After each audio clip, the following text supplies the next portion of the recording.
they showed me a lot about who we were as a team and who we're going to be also. So a number of things that we got to correct. And I'm going to say this again, there's no such thing as moral victories when it comes to us. And we're not the same team. We're not the same team at all. Yeah, you are. We're not the same old Jets. Aaron Glenn, yeah, you are the same old Jets. Newsflash. You can say, like a mental patient, until you're blue in the face, that this isn't the same old Jets, Aaron Glenn.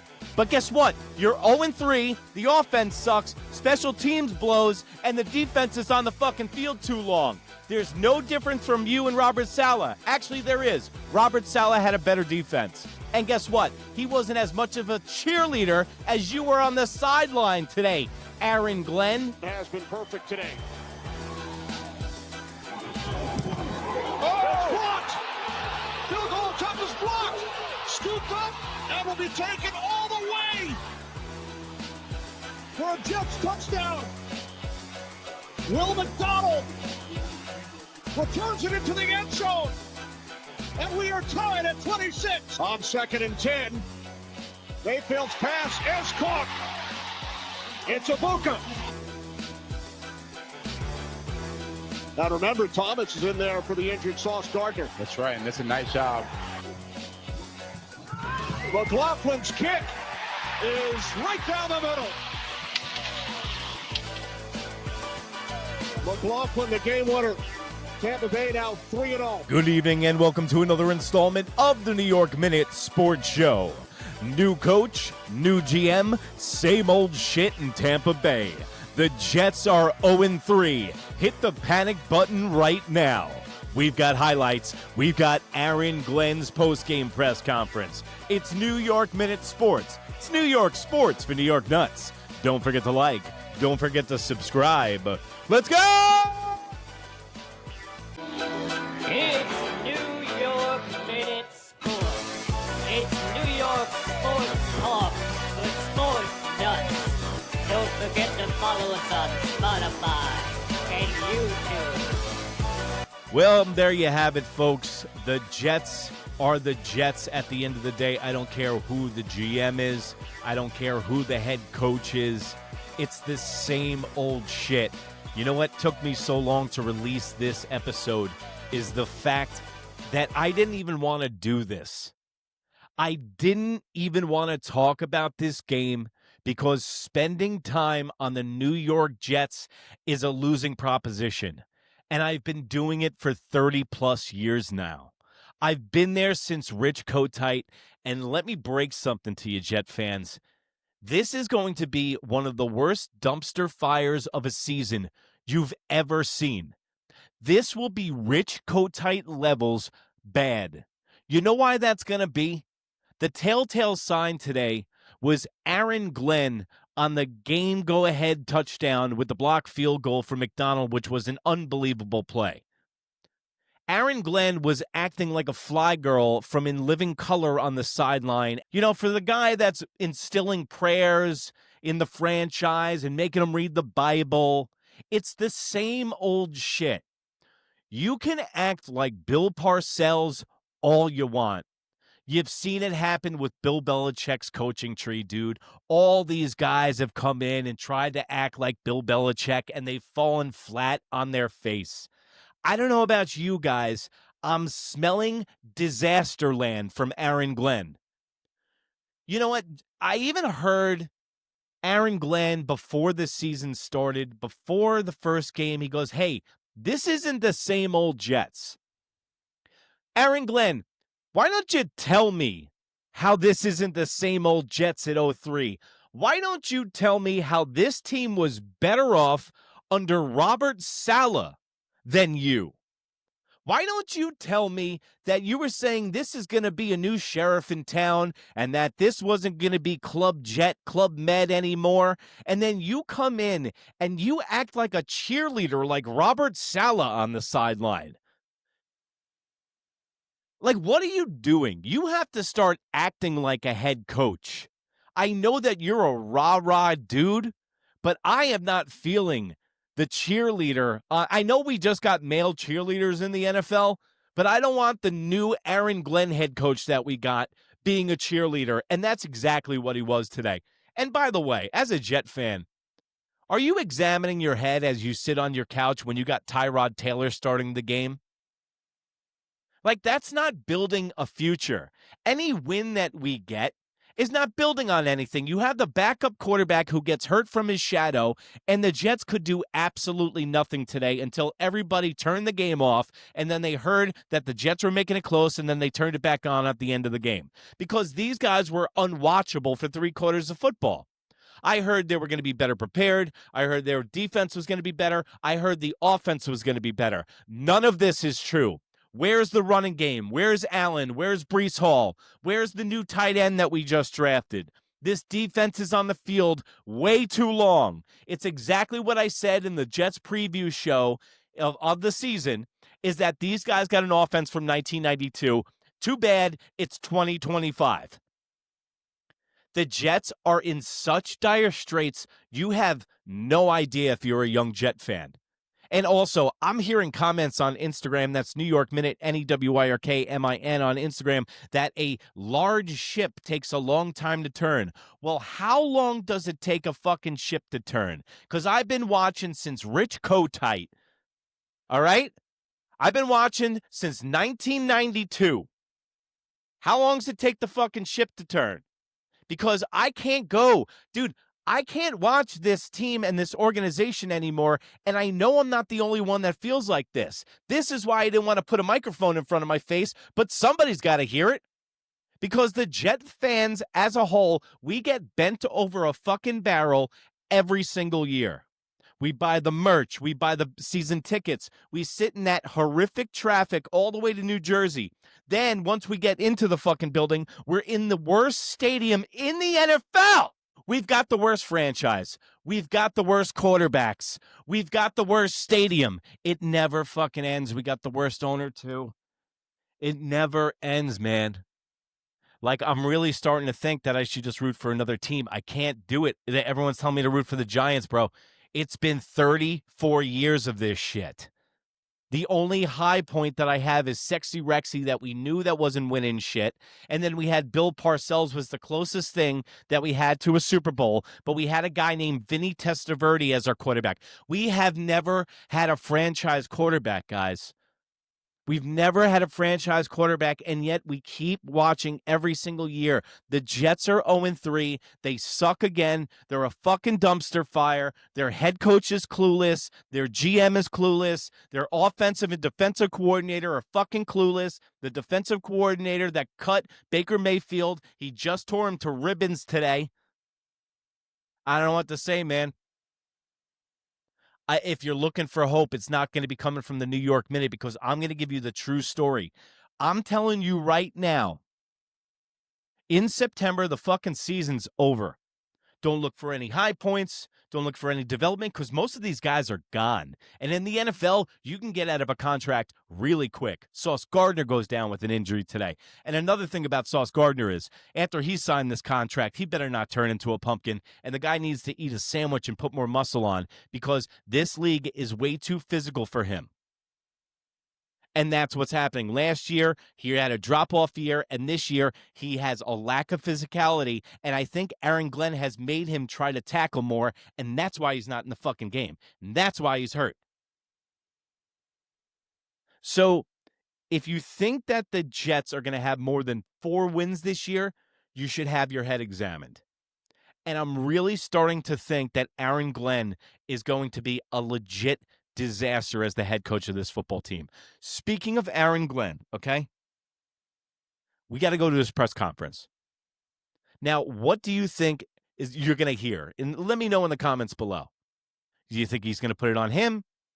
Like, I don't know what the excuse is going to be, so this should be good. So let's go to Aaron Glenn's post-game press conference.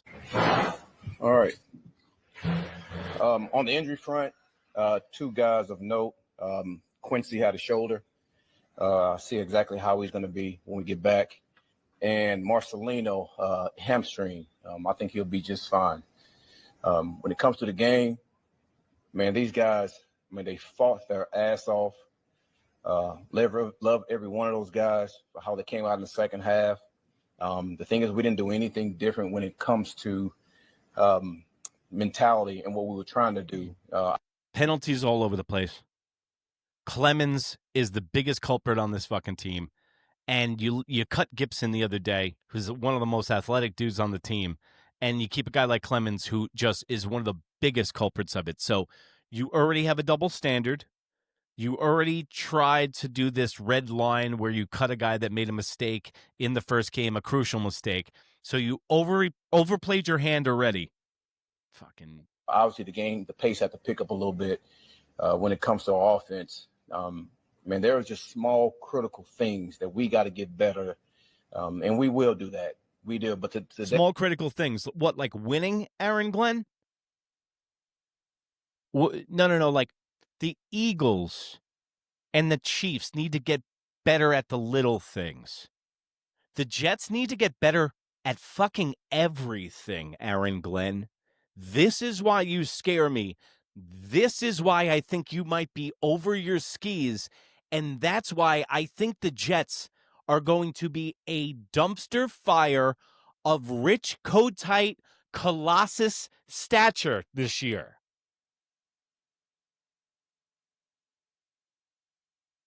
They showed me a lot about who we were as a team and who we're going to be also. So a number of things that we got to correct. And I'm going to say this again, there's no such thing as moral victories when it comes to us. And we're not the same team. We're not the same team at all. Yeah, you are. Tell me something that you've done different this year than last year. It's the same exact team as last year. You have the same personnel.